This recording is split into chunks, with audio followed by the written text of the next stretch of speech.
fans and financials. It's a number of industries that will benefit. The World Cup looks to have a huge economic impact. A run-in with the law. That's something he would have to live with forever. For a Florida teen on an e-scooter.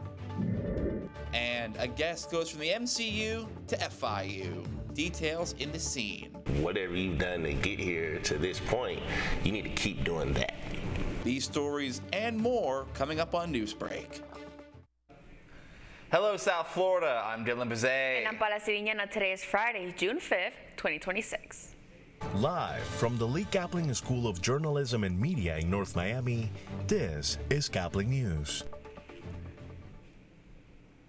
The World Cup is approaching, and with it, experts are wondering what the financial impact may be. With less than a week until the start of the 2026 World Cup, economists are breaking out the spreadsheets just to see how much money will be added to the global economy. That's right, and Caplin's Robert Gonzalez has all the numbers. A new Bank of America report calls the 2026 FIFA World Cup the largest sporting event ever staged. According to FIFA and the World Trade Organization studies cited in the report, this year's World Cup could add roughly $41 billion to global GDP and support more than 800,000 jobs worldwide.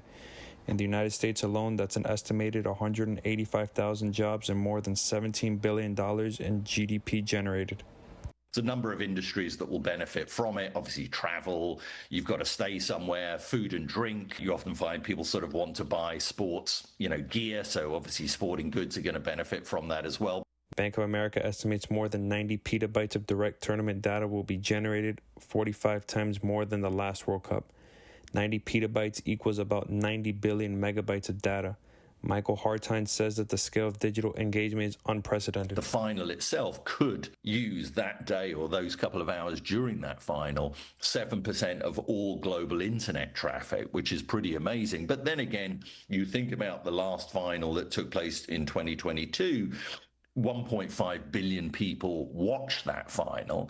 It's now 1.5 billion people watching the final and interacting with social media and engagement in this, that, and the other with it. And that creates a tremendous amount of AI that goes with that. Robert Gonzalez, Caplin News. A Florida teen is lucky to walk away this morning after colliding with a sheriff's deputy on his e-scooter. Caplin's Julian Lescano tells us what happened.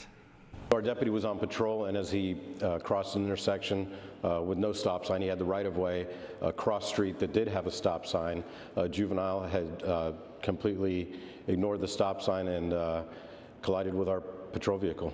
The Flagler Sheriff's Office says the deputy was traveling about 19 miles per hour. The teen suffered minor injuries and was cited for failing to obey a stop sign. The Sheriff's Office says the outcome could have been far worse. That could have ended in quite a tragedy, and that's something he would have to live with forever. Luckily, nobody got seriously injured. People who live in the area say they see riders and drivers ignoring stop signs all the time. Always blowing the stop signs, even the cars, the kids on the bikes, on the scooters. Jenny Hayer says electric bikes and scooters have become a common sight in the neighborhood. The Sheriff's Office says whether you're driving a car, riding an e-bike, or riding a scooter, the rules of the road are all the same. And with more electric scooters and e-bikes showing up on local streets, deputies say they want riders, especially younger riders, to understand those rules before someone gets seriously hurt. For Caplin News, I'm Julian Lescano. A man is in jail this morning after police chased a U-Haul. Caplin's Stephanie Diaz has the story. I'm going to hold him no bond, and we'll have him transported back to Lee County to address bond. Floyd can be seen here, sitting in a wheelchair and chatting with other inmates in the Collier County Jail, even making faces at the judge as she read his long list of charges. You're gonna get bit! Get out! Deputies caught him in a canal after leading them on a chase in a U-Haul van. Lee County Sheriff Carmine Marcino says he kidnapped his girlfriend April 20th amid a nationwide crime spree. What was supposed to be a 3-day flight turned into a 3-week-long nightmare of fear and violence. Stuck took the victim's wallet and phone and started driving north, stating that he would kill her, dump her body, or retaliate against her family if she tried to escape. The sheriff says Stuck drove his girlfriend to San Diego, where he tied her up and held her inside a hotel for 3 days. She escaped by jumping off the balcony. Advocates with the Shelter for Abused Women and Children say it's important for domestic violence survivors like this one to take action to get safety. Sometimes it's very difficult to get out of a scary situation, especially in a car or in a controlling situation where the abuser may have access to their phones and they can't use them.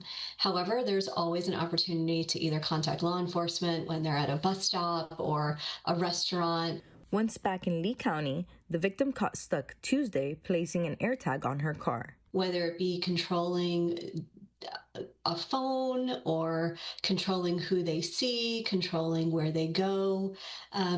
There's also plenty of other controlling behavior, whether it be finances, controlling decisions.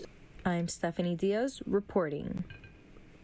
Defense Secretary Pete Hegseth arrived in Paris this morning ahead of his trip to Normandy for D-Day remembrance events. Video shows Hegseth arriving in the French capital as his overseas visit gets underway. This visit brings together U.S. and French officials for memorial events, which security forces and military leaders are also taking part in. Hegseth's stop in Paris comes before he joins the remembrance schedule along the Normandy coast. Our DC Bureau has been at the center of covering politics for the last 8 years, but sometimes the opportunity presents itself to take in a little of the capital city's culture. Caplin's John Booth saved you a spot on the grass for Jazz in the Garden. For some, Jazz in the Garden is about the music, but here in DC also became a cultural ritual. Part picnic, part fashion show, part networking mixer, and some parts of summer escape. Tonight, thousands gathered, not just to hear jazz, but to experience the vibe. From edgy looks to flowing dresses and picnic baskets packed hours in advance, attendees transformed the National Gallery of Art Sculpture Garden into one of DC's most anticipated summers.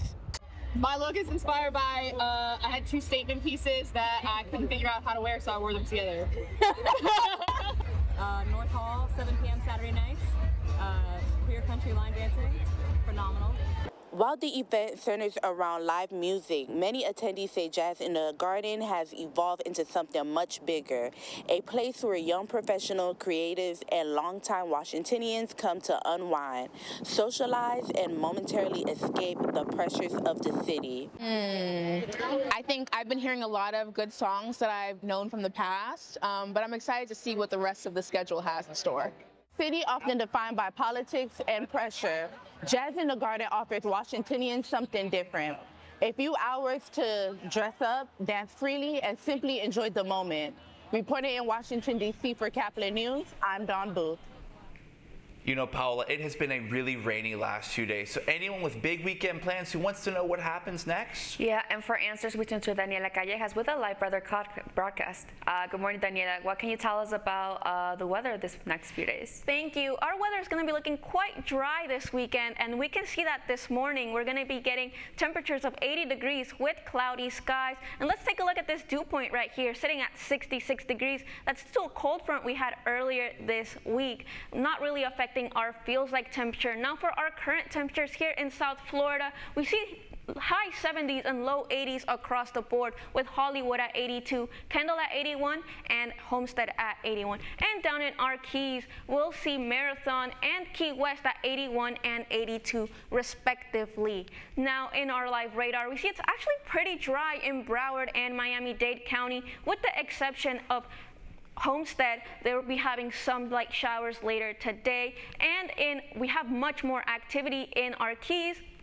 We can see a southeast push of showers over our Keys, especially in Key West. Now remember, the first week of June is the start of our hurricane season, so do plan accordingly. And we're going to be starting off with Arthur, Berta, and Cristobal as our names for this season, and we'll make our way down the list as the season continues. Now for our tropical Atlantic, nothing is developing as of right now, and nothing is expected to develop within the next couple of days. Back to our local forecast. My forecast for today is a high of 84 with mostly cloudy skies. Tomorrow, that temperature is going to drop down to 77 with partly cloudy skies. And tomorrow, we'll see that temperature at 85 with partly cloudy skies once more. We're going to see this trend in our 7-day forecast. Our weekend's pretty dry, so none of your weekend plans will be affected. But into our work week, we'll be seeing that chance of rain increase from 40 to 80%, seeing scattered and widespread storms. with our temperatures in the mid to high 80s and our lows in the high 70s. That's all for weather today, and we'll be right back.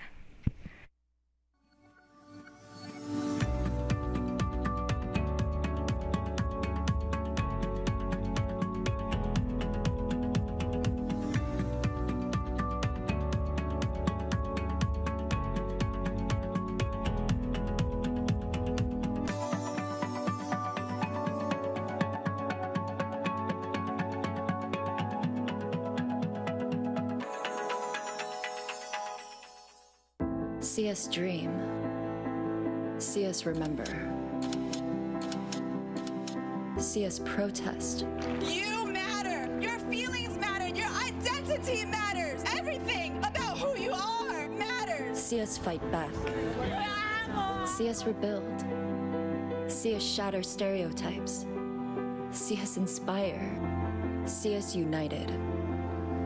See us now. There are 16 million children struggling with hunger in America.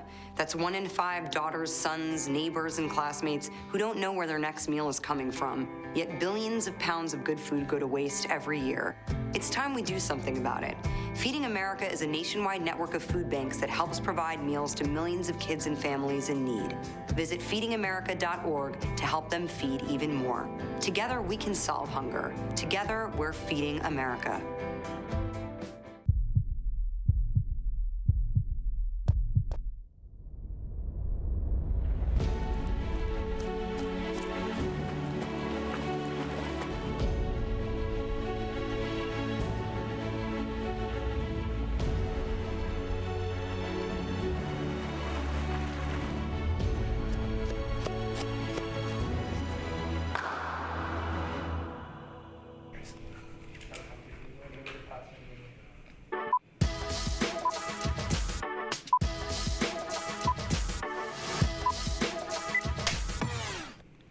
From the silver screen to the segment we call The Scene, it's a story featuring an actor from the Black Panther franchise. A man known for his role as the King's Guard in the 2018 blockbuster Black Panther is using his platform for more than acting. Hassan Rashid visited FIU recently and shared his message of perseverance, mental health, and mentorship. Some actors spend years trying to break into Hollywood, but for Hassan Rashid, the opportunity arrived when he least expected it. I got a call from one of my line brothers, and he's a comic book nerd, and so it was just irony that it happened to be for the Black Panther movie, and they were looking for warriors. That phone call led to a role as one of the King's Guards in Marvel Studios' Black Panther, where Rashid worked alongside the late Chadwick Boseman. And he says that a certain conversation that he had with the actor continues to guide him to this day. You know, and it was kind of confirmation from him. He's like, whatever you've done to get here to this point, you need to keep doing that. Continue being yourself, in other words. After helping raise the sons of several close friends, Rashid recognized the need for more support and mentorship for young people. And that experience led him to start All My Godchildren, Inc., a nonprofit focused on helping kids build the skills and confidence they need to succeed. Helping to raise them is what influenced me to actually start my kids' nonprofit programs, because I saw this being a large problem. Whether he's speaking to students or mentoring the next generation, Rashid hopes his story shows that success doesn't follow just one path. Let your inner hero shine, and shine that light on as many people as you can, because you never know what your message can help do for someone else. A major milestone for the Screen Actors Guild this morning. Members of SAG-AFTRA have voted to approve a new 4-year contract with major studios. The agreement includes pay increases, improved streaming bonuses, and new protections surrounding the use of artificial intelligence. Union leaders say the deal provides important safeguards as the entertainment industry continues to evolve. And Madonna surprised fans with an unannounced performance in the Big Apple.